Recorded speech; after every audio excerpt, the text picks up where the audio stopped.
today on an all-new Dr. Phil. I had a fun night last night with these trolls. I drove them crazy. Parents who are obsessed She bullies people online, and then she says that she's defending herself.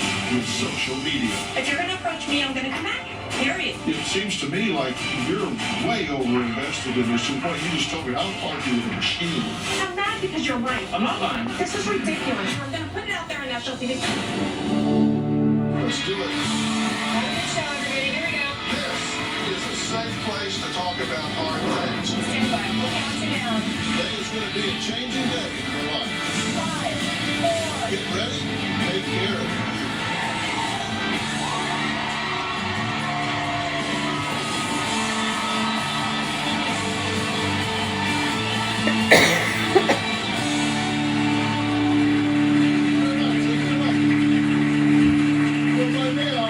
We've all been warned that social media is designed to hook people in, right?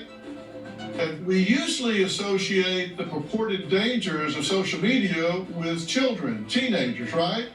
But a Pew study recently showed the number of adults that are getting their news on TikTok has tripled from 2020 to 2022. Now that's a lot of grown-ups getting distracted.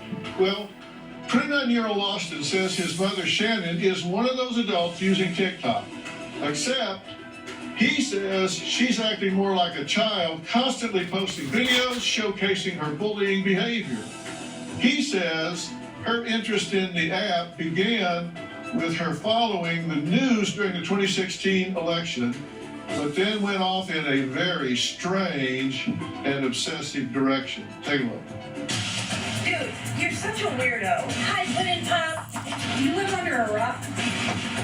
My mom is completely obsessed with social media. I'm addicted to social media because it gives me a chance to put my truth out there, exercise my First Amendment right. I'm a United States citizen, and I want my rights back. Her favorite and only thing to post about is politics.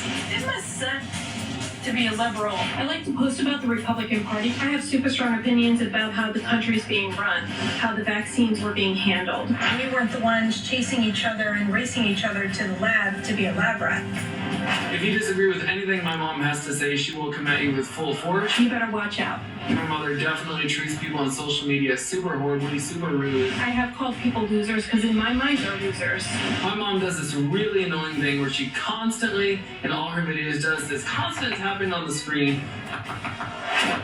What I do is this, I tap on their forehead to make sure they understand what I'm saying. At one point, my mother had about 250,000 followers, and she got the account banned. I've had 4 accounts suspended for bullying, harassment, and hate speech. I think it's ridiculous. The community guidelines are stupid. I don't think I'm doing anything wrong. People are mean to me and they're just so rude. When I tell my mom that she's completely out of line, she doesn't care whatsoever. If you don't like what I'm doing or saying, all you have to do is mind your business and scroll past. Because that was a ridiculous comment.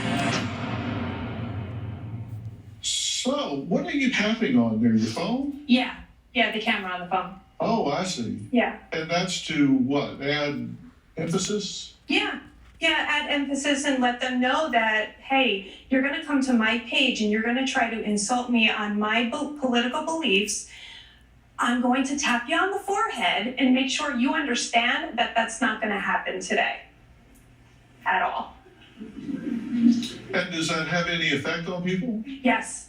Really? Actually it does. It actually triggers them more. So it gives me, So they do it more. yeah, it gives me great content to put out there. Does this bother you? It bothers me. What do you say to her about it? I say she bullies people online. She goes through the comments and just looks for comments of people saying mean stuff to her and just makes comments back to them. So she seeks it out She seeks it out, and then she says that she's defending herself. and then picks a fight with them. All day long. 40, 50 videos a day, 20 30. Really?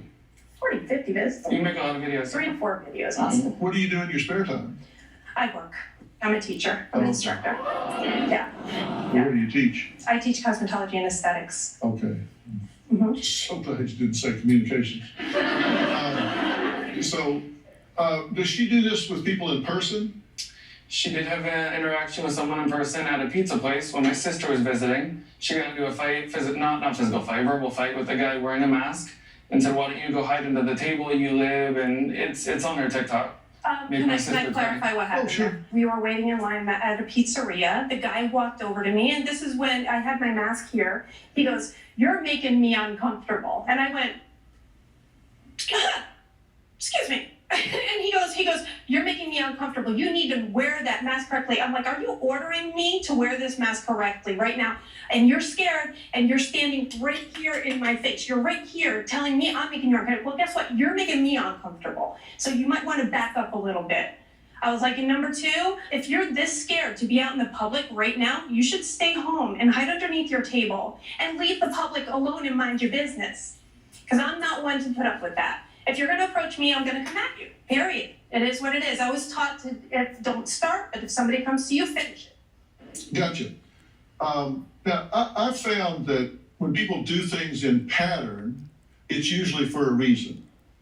Yeah. And what's your payoff? My payoff is my ability to just speak my First Amendment right. Let people know that if you're going to come up to me, I'm going to squash you. Period. So basically, if you're running a social media page, if somebody comes up to you and insults you, during TikTok, it gives you the ability to take their comment, their slandering comment, put it up there and say, "Hold on a minute. You're not going to do this to me. Let's go ahead and have a conversation." That's when I tap on the forehead and say, "Why are you coming to me?" What he said, I don't go around TikTok trying to find a fight. They come to my page. I don't surf liberal TikTok. They come to conservative TikTok and they have something to say, except they're bullies. So I'm like, I'm going to take that bully and I'm going to make them know what it feels like to bully But at that point. she can ignore the comments all day. But that's My not sister social too. media. Now, I've got a question for her that I'm not sure she has ever even considered that might be the driver behind her behavior. And I'm wondering if she's ever even considered it. I'm going to ask her after the break. Social media account, she was a totally different person. I definitely keep telling my mom that she's a bully online. She doesn't care. I honestly can't believe people are still doing that. Just stupid. I'm not abusive and I'm not a bully. A bully in my eyes is somebody that comes to you starting drama where it doesn't need to be there. If people think that I'm a bully, what they need to know is don't come to me with your issue. Stay in your lane. Now, we often associate social media addiction with young adults, teens, children. But what happens when adults, including parents and spouses, fall victim to overusing TikTok? Now, I'm here with my guest, Austin, and his brother Shannon, who is one of the 54.5 million adults, 54.5 million adults now using TikTok.